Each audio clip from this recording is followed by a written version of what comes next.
लगता है सेवा का जो क्रम ग्रहण के समय पे बंधा हुआ है, जो पूर्वाचार्यों के समय से अद्यावधि हम पुष्टिमार्गीय मंदिरों में, जिसको हम हवेलियां कहते हैं, जिनको हम सीधी सीधी भाषा में कहें तो आपके सबों के गुरु घर, आप सबों के गुरु घर, आप सबों के गुरुकुल, इनमें जो पद्धति है वो पद्धति ऐसी है कि भगवत संबंधी जितने भी पात्र होते हैं, विशेष करके झारी बंटा और भी अन्यान्य जितनी भी तबकड़ी और ठाकुर जी के सब जो झारी भरने के डोया पर्यंत, मथनी पर्यंत सब चीज, ये हर वस्तु ग्रहण काल शुरू होने के पहले ही 10 मिनट पूर्व, 5-10 मिनट पूर्व, आज के परिप्रेक्ष्य में हम कहें तो कि ग्रहण लगने से जब कुछ समय ही बाकी हो तो वेद काल, क्योंकि वेद तो 12 घंटा पहले से लग चुका होता है, तो वेद काल में जितनी भी वस्तुओं का प्रभु उपयोग करते हैं वो सब भगवान के प्रभु पुष्टि पुरुषोत्तम प्रभु श्री गोवर्धन धर के उपयोग में आने वाली वो समस्त वस्तुओं को तो पहले ही हटा लिया जाता है, पहले ही हटा के उनको कोरा करके, मतलब उनको खासा करके उनको कोरा करके रखा जाता है।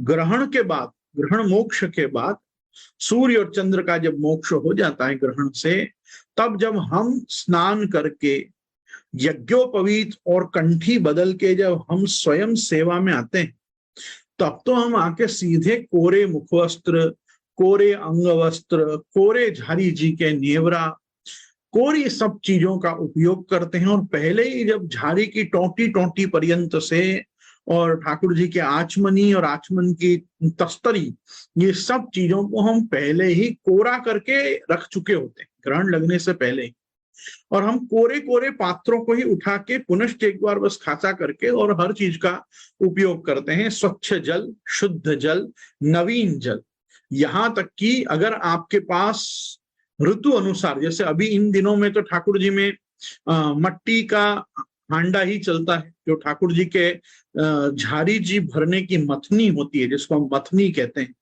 ये झारी जी भरने का जो हांडा होता है, मथनी होती है, वो मृत्तिका की माटी की ही होती है।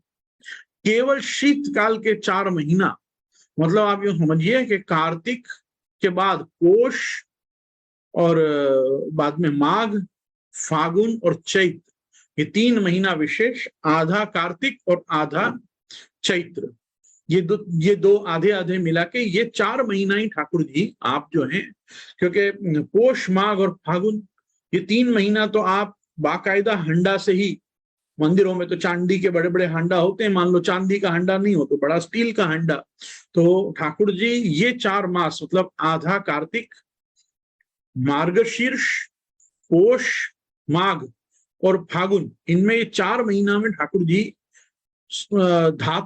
धातुमय मथनी में, धातुमय हांडा में से ही जल रूप, ठाकुर जी 8 महीना ही मृत्तिका के बने हुए मटकी में से, एकदम सामान्य भाषा में कहें तो मटकी, तो मट्टी की मटकी में से ठाकुर जी आप 8 महीना रोकते हैं, 4 महीना आप उसमें से रोकते हैं धातुमय हंडाओं में से, ठीक है। तो अगर किसी के पास देश काल परिस्थिति के हिसाब से ग्रहण के पहले उसको नई मथनी न भी मिली हो, तो उतने 2-4 दिन जब तक उसको वो वापस बाजार से क्रय करके लाए और नई मथनी लाके कोरी हांडा मथनी नहीं रखे, तब तक 2-3 दिन वो धातुमय पात्र में भी ठाकुर जी का जल भर के झारी भर सकता है। परंतु ठाकुर जी में मथनी भी कोरी आती है, ठाकुर जी में हर वस्तु कोरी ही आती है जब ग्रहण छूटने के बाद सेवा शुरू होती है। प्राचीन काल से अद्यावत लाल साज और बिना सफेदी की गादी पे ही ठाकुर जी ग्रहण काल निकालते। ग्रहण काल में किसी भी पदार्थ पे, किसी भी गादी तकिया आदि पे सफेदी नहीं होती, सफेदी भी धोने एक खासा करने डाल दी जाती है। पहली बार जो सफेदी चढ़ाई जाती है वो भी या तो कोरी चढ़ाई जाती है, या ठाकुर जी के एक समय की सेवा पहुंचे बाद आनंद से फिर बाद में अपनी धुली हुई जो कबाटों में रखी हुई ठाकुर जी की नित्य की सफेदियां होती हैं, वो सफेदी निकाल के गादी, तकिया, बगलिया, शैया जी के बंटा, मतलब शैया जी के भी बालिश, तो तकिया गादी, उन शैया जी की चादर, पलना की चादर, ये सब जो जो चीजें, ठाकुर जी के खंड पाठ चौकी की सफेदी, ठाकुर जी के सिंहासन का अस्तरण की सफेदी, ठाकुर जी के झाड़ी और बंटा के नीचे विराजने वाले जो लाल और सफेद वस्त्र होते हैं, जो जल पीने के लिए मादर पाट के रखे गए होते हैं, ये सब चीजें भी कोरी लाके और कोरे वस्तु का ही उपयोग किया जाता है। कोरी ना हो तो धुली हुई अपने पास अपरस में जो विराजती हुई है उनका उपयोग किया जाता है, परंतु ग्रहण मोक्ष के बाद कोई चीज खासा करने नहीं जाया जाता। ग्रहण के पहले ही झाड़ी बंटा और भी जितनी चीजें हैं ये सब बड़ी कर ली जाती। आपको ध्यान होगा मर्यादा मार्गीय मंदिरों में तो भगवान अपने आप को साफ सुथरा करके, सारा जितना भी पुष्प और चंदन और सब और पूजा की सब वस्तु होती हैं वो सब निर्माल्य आप बड़ा करके और आप मंदिर बाहर से बंद करवा के ग्रहण काल निकालते हैं। मर्यादा मार्ग के जितने भी देव और ठाकुर होते हैं वो कोई ग्रहण काल में से पट खोल के और ग्रहण का दर्शन करते हुए, ग्रहण में आप स्वयं दर्शन देते हुए नहीं विराजते हैं। ग्रहण काल तो आप बंद हो जाते हैं, आप मंदिर सब बंद हो जाते हैं, ताला लग जाते हैं बड़े बड़े। एकमात्र पुष्टि पुरुषोत्तम है भगवान श्री गोवर्धन धर और आपके ये अष्टविध भगवत स्वरूप हैं जो अपना दरबार खोल के विराजते हैं। ग्रहण काल में असंख्य वैष्णव वहां पे पधारते हैं। ग्रहण काल में ठाकुर जी के सन्मुख महात्म्य के पद करते हैं। ठाकुर जी के महात्म्य के जो पद दिए होते हैं, प्रलय पयोधि जले पद्म धर्यो जन ताप निवारण, जाको वेद रटत ब्रह्मा रटत शंभु रटत शेष नरण इत्यादि जो सब पद, ये सब जो दिए होते हैं महात्म्य के पदों का गान होता है। अपनी अपनी जो मंत्र दीक्षाएं होती हैं उन मंत्रों का भगवत सन्निधान में जाप होता है। गीता भागवत आदि का पाठ जिसको जो अभिष्ट हो, जो भगवान नाम लेना रुचे, वो होता है। जैसे हमारे यहाँ वापी हवेली में ऐसा कितने ही सारे ग्रहणों से क्रम है कि बड़े बड़े, अभी तो बीच में जो ग्रहण आए थे 3-3 घंटा 4-4 घंटा के ग्रहण आए थे, तो हम तो पूरी पाठ की पुस्तक लेके बैठ जाते हैं और हम ठाकुर जी में मंगलाचरण से लेके नाम रूप गुण नाम रत्नाख्य षोडश ग्रंथ त्रिविध नामावली पुरुषोत्तम सहस्र नाम, ये सब सस्वर जोर जोर से पाठ करते, सब जन मिलके पाठ करते हैं। जल्दी से ग्रहण काल पूरा हो जाता है, सब चुप बैठेंगे, अपनी अपनी गौमुखी में हाथ डाल के जपेंगे, तो ग्रहण में भी ठाकुर सन्मुख बैठे बैठे भी सो जाएंगे। इसलिए मैं तो कहता हूं जितनी जोर से हो सके पाठ करना चाहिए, जितनी जोर जोर से हो सके कीर्तन करना चाहिए, झांझ मंजीरा बजा के ठाकुर जी के सन्मुख अपने अपने पदों का गान करना चाहिए। ठाकुर जी के और भी अन्य महात्म्य जो हैं उनका प्रभु सन्मुख गान होना चाहिए। किसी को नाम संकीर्तन नाम धुन आदि जो अपने मार्ग में स्वीकृत हो ऐसी उनका गान करना चाहिए। तो जितना ज्यादा भगवान नाम लेकर भगवानमय वातावरण में आप ग्रहण काल निकालने का प्रयास करेंगे उतनी जल्दी ग्रहण काल हो जाएगा। ठीक है। अब जिन राशियों पे ग्रहण भारी होता है उन राशि के जातकों को तो उस समय आज्ञा की गई है टिप्पणी में भी कि आप लोग इस प्रकार से वो कांसे की कटोरी में तातो व्रत रख के उसमें नाग और चंद्र का बिंब प्रतिबिंब डाल के स्वर्ण का, और उसके बाद अपना मुंह देखिए, दांत देखिए, नख देखिए, पैर के नख देखिए, उसको छाया दान कहते हैं। उसके बाद उसको घर के बाहर जाकर और किसी भी चौराहे पे बस रख आइए। उसका क्या होता है क्या नहीं होता है, कौन ले जाता है, ये सब बात की बात है। प्राचीन काल में तो जो इस प्रकार का दान स्वीकारते थे ऐसे अन्य जातियों के लोग घूमते थे और वो दे दान छोटे ग्रहण, दे दान छोटे ग्रहण से बोल के आते थे और अपने दिए किया हुआ दान जो भी होता था वो लेके जाते थे। तो पहले तो ये सब व्यवस्थाएं थी, अब आजकल तो ये सब संभव नहीं है।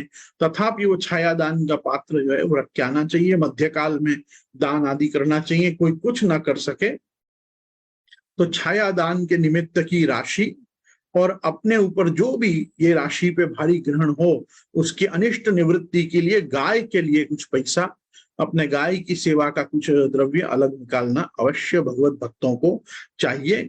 गाय सब पचा जाती है। गाय के अंदर इतनी सामर्थ्य भगवान ने दी है कि इष्टा अनिष्ट अभिष्ट जो तुम जिस अर्थ में गाय के लिए निकालो वो गाय उसको आनंद से बचा लेती है। तो गोग्रास की राशि, गो सेवा की राशि, ये सब भी छाया दान के अनुकल्प के रूप में आप निकाल सकते हैं। इस प्रकार से ग्रहण का दान करिए।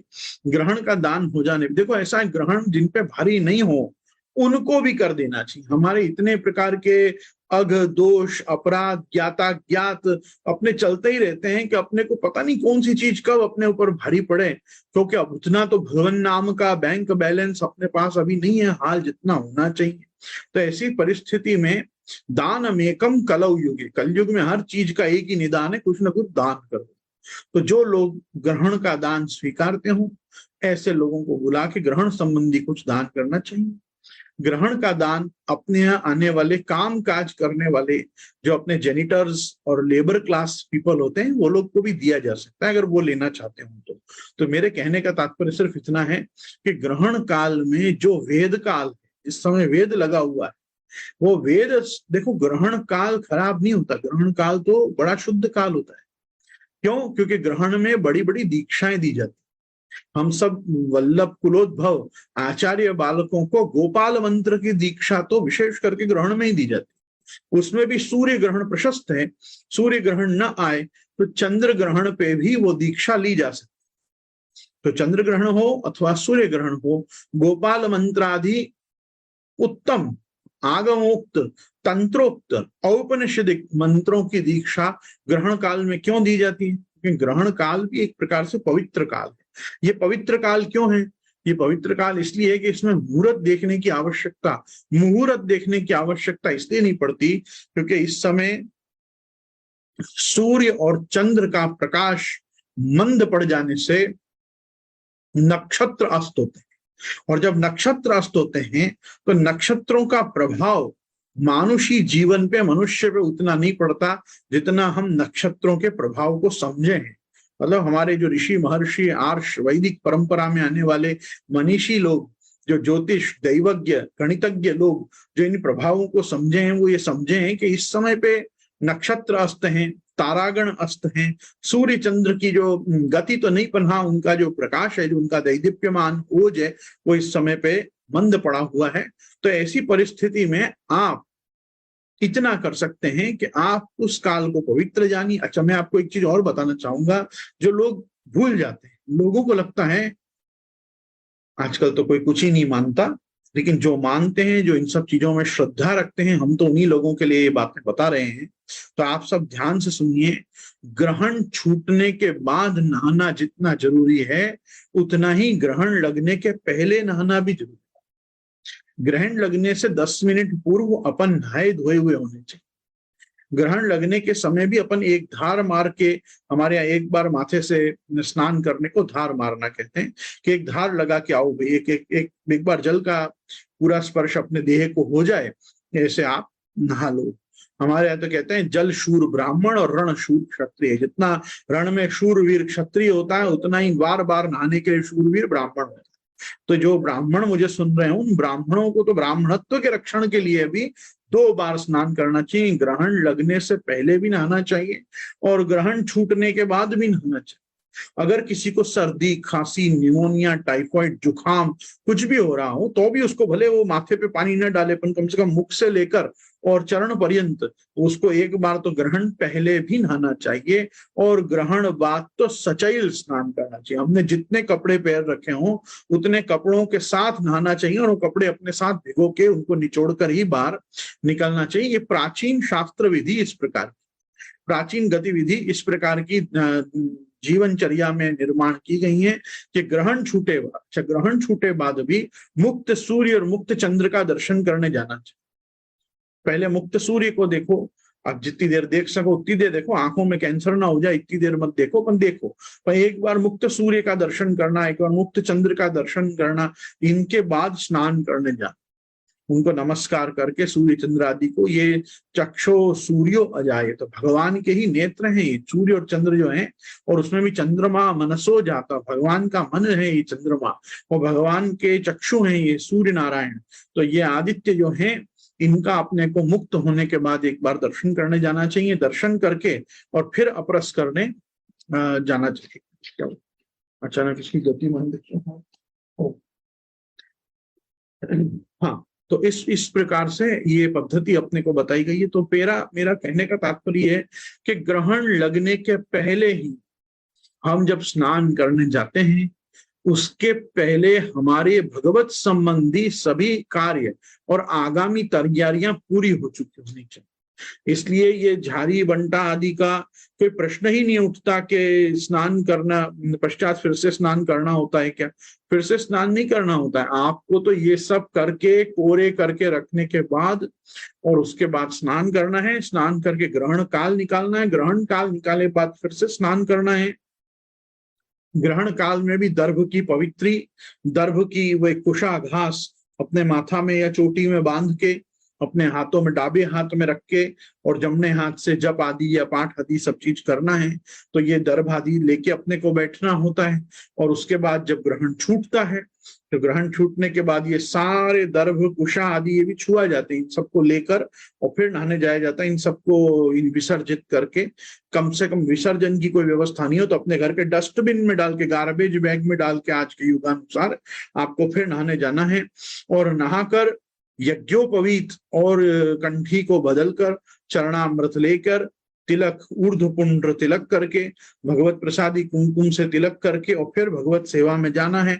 अब भगवत सेवा में जाने के बाद देखो क्या होता है, कितने ही लोग ऐसा समझते हैं कि ठाकुर जी इस समय ग्रहण वाले, तो ग्रहण वाले ठाकुर जी को ऐसा रेशमी वस्त्र से पकड़ के और स्नान की चौकी पे, स्नान के पीढ़ा पे पधराते हैं और फिर बाद में स्नान कराते हैं। और स्नान करे बाद समझते हैं कि अब ठाकुर जी शुद्ध हुए। देखो ठाकुर जी तो शुद्ध ही हैं, ठाकुर जी ग्रहण का स्नान नहीं नहाए ना तो भी शुद्ध है।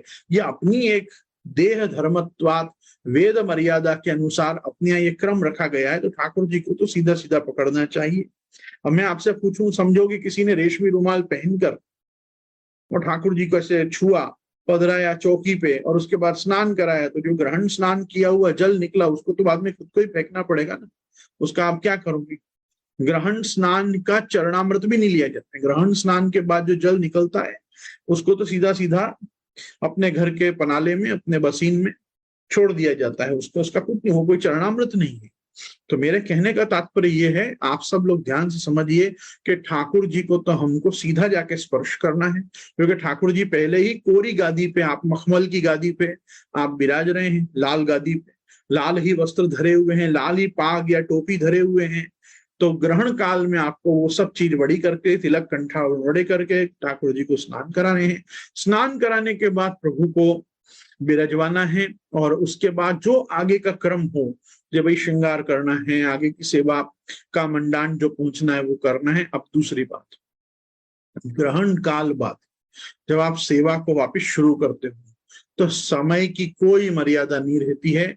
जैसे जैसे जो जो सामग्री सिद्ध होती जाती हैं वो भोग आती जाती हैं। बस इतना है कि ये टोटल कार्यक्रम में, ये ग्रहण रूपी टोटल कार्यक्रम में प्रभु को जो परिश्रम पहुंचा है, उसके परिश्रम की एक सीरा की कटोरी अवश्य भोग धरी जाती है। जिनके यहाँ सखड़ी भोग का क्रम न हो उनको भी फलार में राजगरा का सीरा या जो भी प्रकार से उनको सीरा दूध घर में अथवा फलार में सिद्ध करना आता हो, वो प्रकार का सीरा करके परिश्रम भोग की कटोरी रखनी है।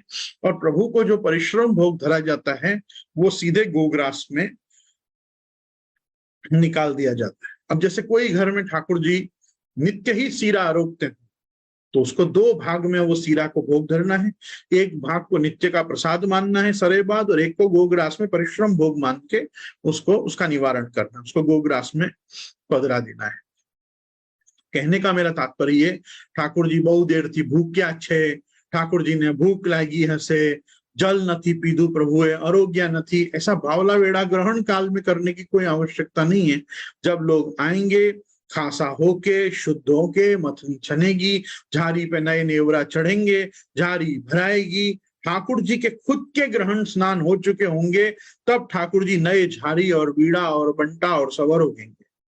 जब तक प्रभु स्वयं आप ग्रहण स्नान नहीं करेंगे, प्रभु भी कोई वस्तु आपकी धरी हुई भी नहीं अरोगेंगे। इसलिए कुछ अरोगाने की जल्दी नहीं करनी चाहिए।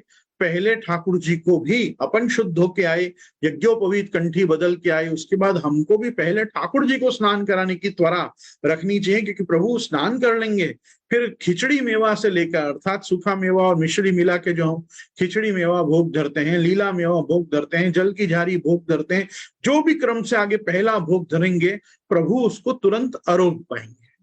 तो इसलिए ठाकुर जी को कोई भी पदार्थ को अरोगने में सक्षम बनाने के लिए आपको पहले प्रभु को ग्रहण स्नान करा देना है।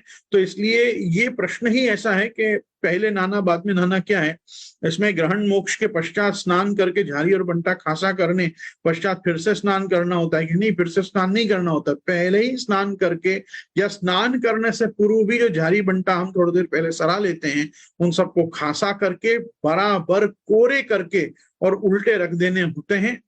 और घर की सारी खिड़कियां बंद करनी चाहिए, एटलीस्ट मंदिर में जहां से वातावरण की सहज प्रकाश या सूर्य की किरणें या चंद्र की किरणें आती हों, वो सब चीजों को टेरा लगा देना चाहिए, मतलब बाहर की भाषा में पर्दा लगा देना चाहिए, खिड़की लगा देनी चाहिए। प्रभु को कहीं से ऐसे एकदम लाइव प्रत्यक्ष ग्रहण का दर्शन नहीं हो, ऐसी थोड़ी केयर हमको लेनी चाहिए, क्योंकि ऐसे ग्रहण देखना ये कोई अपने यहाँ किसी संस्कृति नहीं है, बराबर।